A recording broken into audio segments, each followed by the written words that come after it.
Endurance can be like that, going mile after mile and keep going when you're tired and weary. And by the way, I'm not a runner. One time I got coaxed into running a 10K, and halfway through, my legs cramped up, and that was a painful suffering, but for a whole different reason.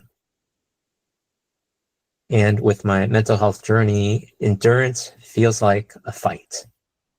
And I'm not a fighter by nature, and I've definitely had to work up a lot of courage and patient endurance to fight the good fight for my survival and for my well-being. And no one else can do that for me.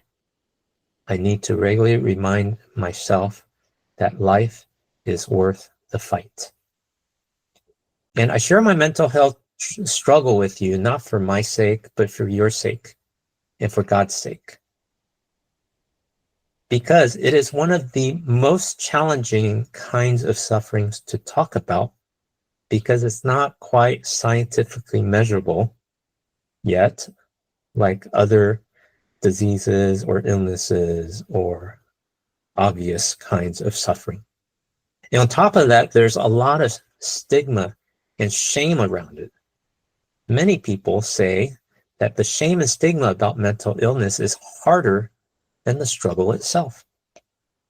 One best-selling author and speaker, Brene Brown, rightly noted that shame festers in silence. Well, the opposite of that is to have open and healthy conversations.